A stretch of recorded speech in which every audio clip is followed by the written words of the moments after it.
Mga master, nakatanggap tayo ng isa pong statement of account galing sa GSIS, no? Ito po yung hiningi ko po dati na if ever mayroon pong available kayong SOA, pwede nyo pong ipadala sa akin at atin pong subukan na i-interpret. So atin pong pag-usapan ngayon kung ano po ba yung ibig sabihin ng mga nakapaloob ng statement of account na ito galing po sa GSIS. Ang loan na ito ay isa pong GSIS Financial Assistance Loan or GFAL. So hindi naman po available doon yung mga personal data ng atin pong sender, no? Kasi hindi naman po yun necessary talaga. Yung sa atin po is kung kayo po ay mag-request ng SOA from GSIS, pwedeng ganito rin po yung inyong po makukuha. And at least pag-usapan po natin yan ngayon kung how we will interpret this para inyo din pong matingnan yung inyo pong SOA at ma-interpret kung sakto ba yung mga naging payment. So unang-una po mga master, no, yung loan na ito was granted February 17, 2020. So dahil 17 yung petsa ng pag-grant, so yung start po ng kanyang amortization ay the following month. Kaya nga po itong first due date ay nasa March 1, 2020. Nasa left side po, no, sa itaas. Yung maturity date po niya is September 1, 2026. Ang GFAL ay 6 na taon lamang, no? Pero kung napapansin po ninyo, nag-extend ng 6 na buwan. Well, nangyari po kasi 2020, nagkaroon ng 6 months na loan moratorium ang GSIS. So, nung taon na yon, 6 na buwan, wala pong deduction, kaya normal po na mag-extend din ng 6 na buwan yung term ng inyo pong loan. Kaya naging September 1 yung kanya pong maturity date, na extend po ng 6 months. Ngayon dito po tayo sa gross loan amount, 500,000. Ito po yung maximum na pwede ma-avail sa GFAL dati. Net loan amount, ito po yung tanggap niya. From 500,000, nakatanggap siya ng 497,000. Pero yung loan talaga niya is 500 talaga. Tapos yung monthly installment ay 9,634. Included na po doon yung para sa loan redemption insurance or insurance ng inyong loan, LRI. So 9,634 monthly po yun, nakadeduct sa payslip, no, sa loob ng 6 na taon para po sa GFAL. Dito po tayo sa right side mga master, ito pong total actual payments, no.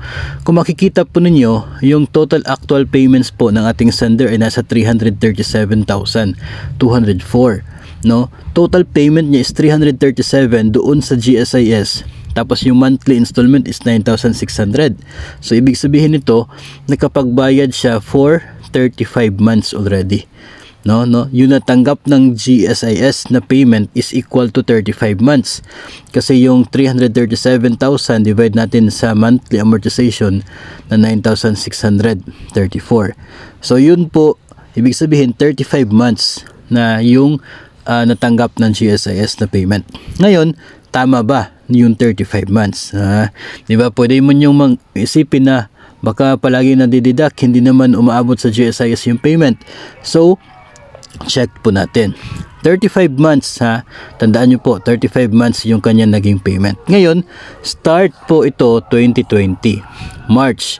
Supposedly, yung first deduction. So, it means na from March until December, yun ay 10 months. Of course, included po doon yung March.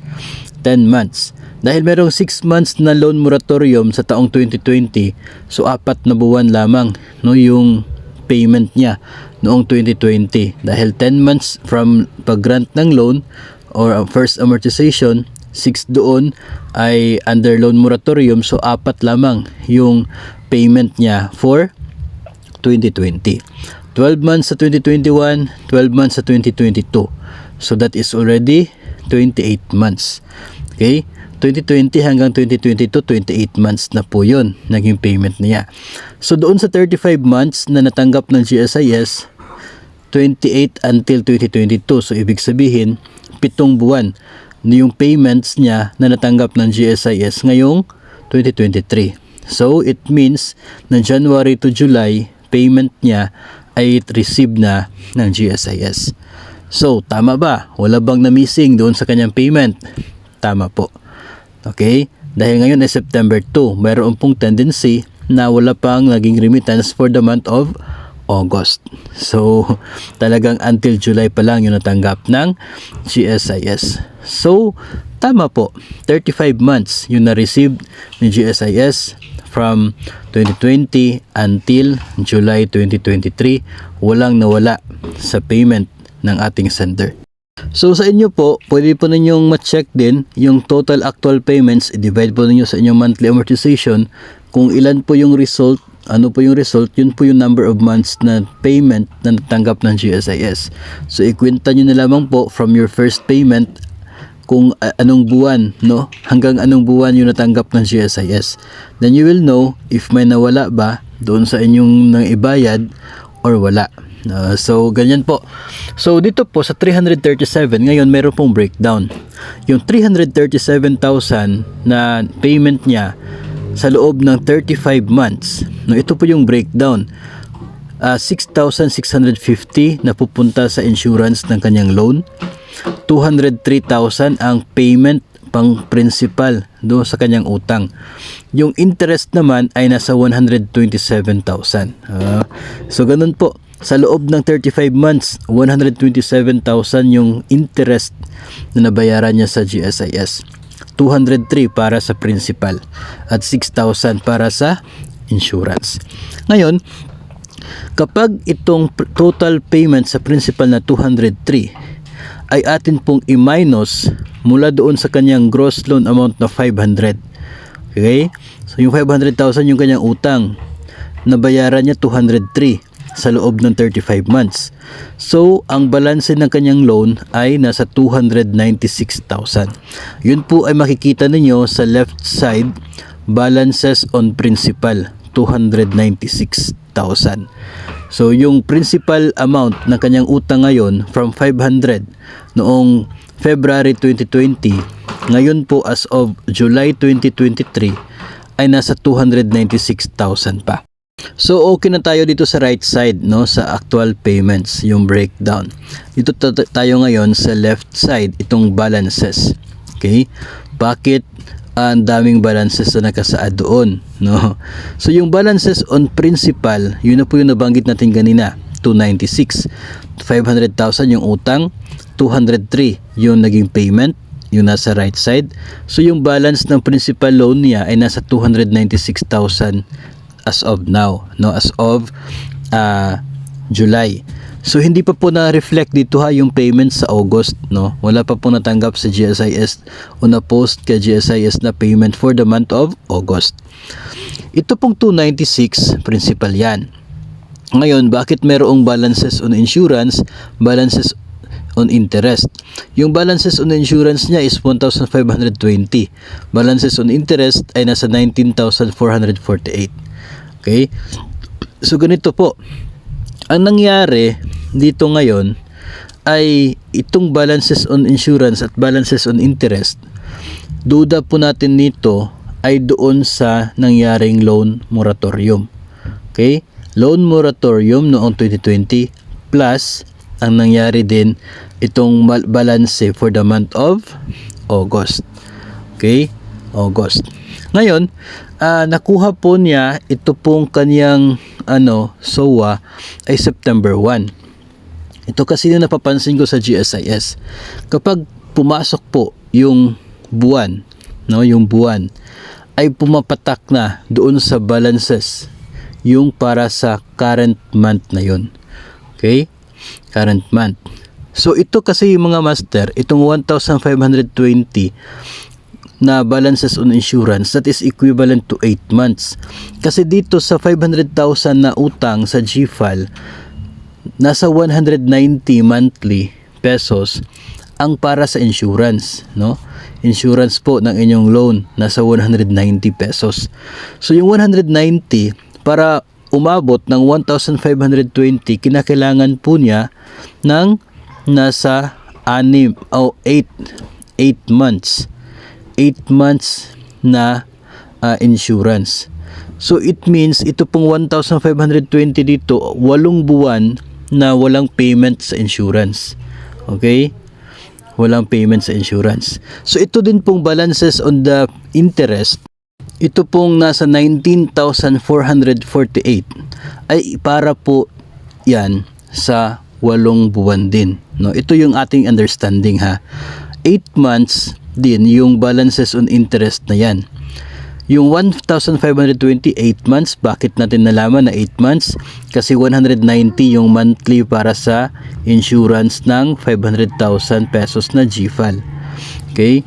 190. So, 8 months yung balances on insurance. Ngayon yung tanong, bakit umabot ng 8 months na yung loan moratorium ay 6 na buwan lang? Okay? Yun nga, 6 na buwan for the loan moratorium noong 2020. Para sa August, hindi pa po nabayad dito, no? Hindi pa na-reflect. So, yun ang pang 7 buwan dito sa 1,520. At yung pang 8 ay para sa month of September. Kasi nga September 1 na nung kinuha itong SOA na ito. Siguro kung nakuha ito August 31, siguro itong balances on insurance ay good for 7 months lamang. Okay? So, September 1 kasi yan, kaya counted na doon yung for the month of September. Kaya umabot ng 8 months. Okay? So, ngayon, ang tanong, bakit nagkaroon ng interest noon sa 6 months na loan moratorium? Under the Bayanihan Law, ay allowed na magkaroon ng interest for that particular month ang isa pong loan. Ang hindi po pinapayagan ay yung tinatawag na interest on interest. So it means yung unang interest, no, dahil walang payment, dahil naka-moratorium, mayroon siyang interest for 1 month, pero yung wala talagang payment na dapat under loan moratorium is yung principal payment for the principal of your loan. Pero yung interest ay dapat po talaga siyang bayaran. Okay, pero hindi po nagdidak sa sahod during those months kasi yung encouragement po that time ay bayaran over the counter yung interest for those months na mayroon pong moratorium. So ang nangyari dito, no, dahil wala pong payment, nagkaroon ng interest for 1 month during loan moratorium. Allowed yun. Pero kung yung interest na yun ay mag-i-interest pa, yun ang hindi po pwede. Okay?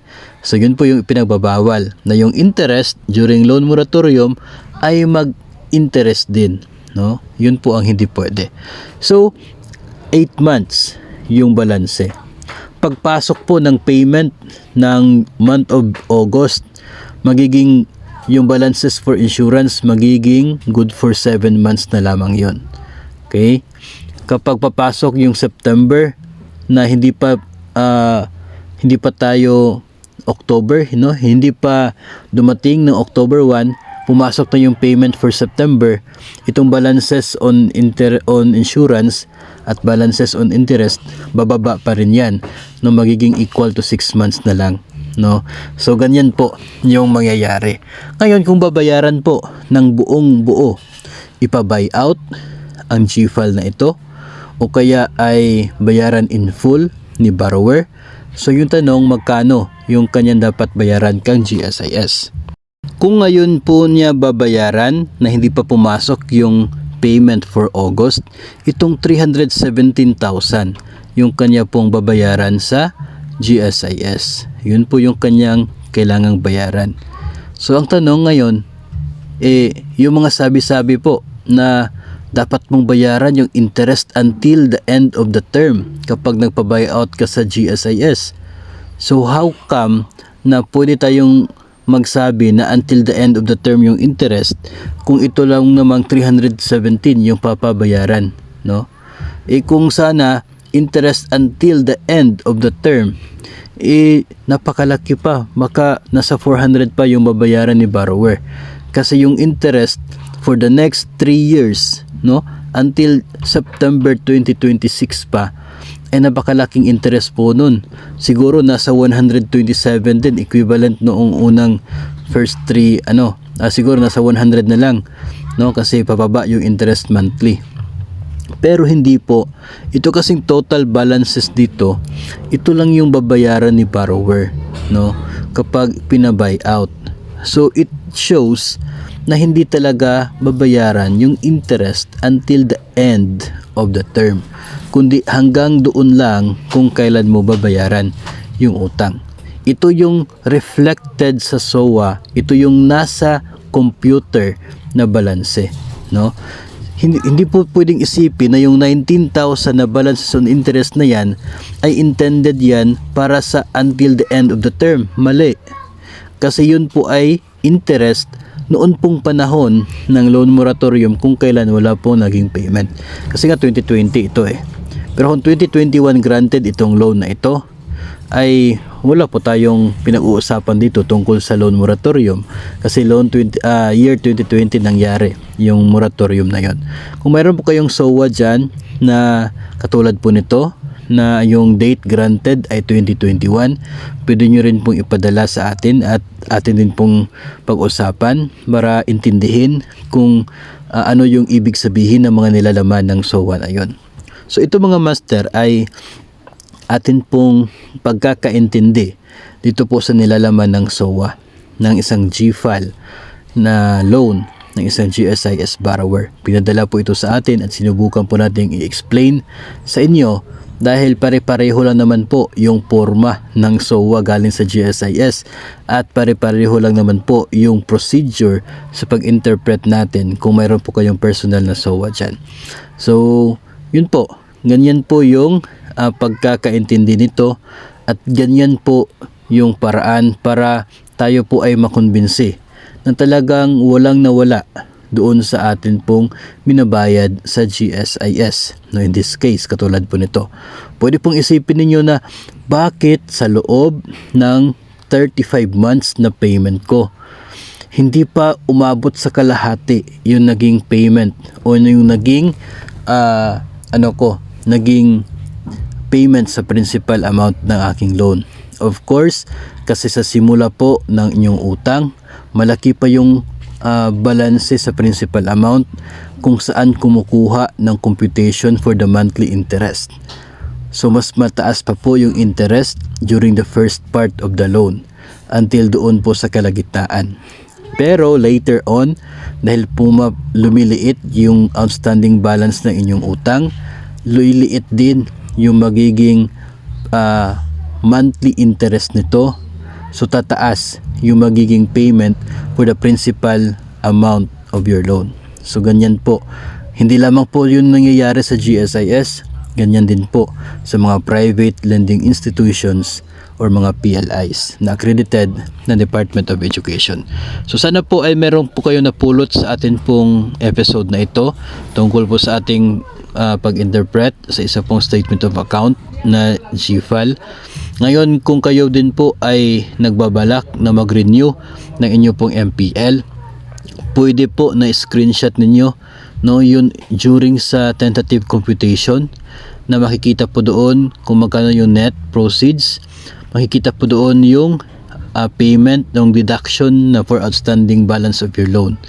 Tapos i-screenshot din po ninyo yung details ng outstanding balance na yun. Doon sa may outstanding balance deduction, mayroon po nakalagay doon na kapag i-press mo siya for details, lalabas po yung breakdown doon sa deduction na yon. Pwede po yung screenshot at ipadala sa akin and susubukan po natin i-explain sa inyo kung bakit po tayo naniniwala na hindi interest until the end of the term yung binabawas sa inyo pong loan o kaya ay pinababayaran sa inyo kapag kayo ay nag-renew o nagpa-buyout ng GSIS loan. Totoo po na yung nakalagay sa computer, ganun kasi. Yes, kasi makikita talaga sa computer ng GSIS na ganyan yung interest na babayaran, ganyan yung para sa principal amount, pero yung interest na yon is not until the end of the term of your loan. So sana po ay mayroon po tayong matanggap na ganyan po na uri ng na details. Hindi po natin ipapakita yung pangalan of course ninyo at ilang detalye po na kaugnay po sa inyo. Doon lamang tayo sa part ng loan na kung saan pwede po natin ma-explain na para mas maintindihan po natin yung atin po mga statement of accounts at yung mga nangyayari talaga when we pay over the counter or nagpapa-buyout tayo o kaya ay nagre-renew tayo ng ating loan sa GSIS.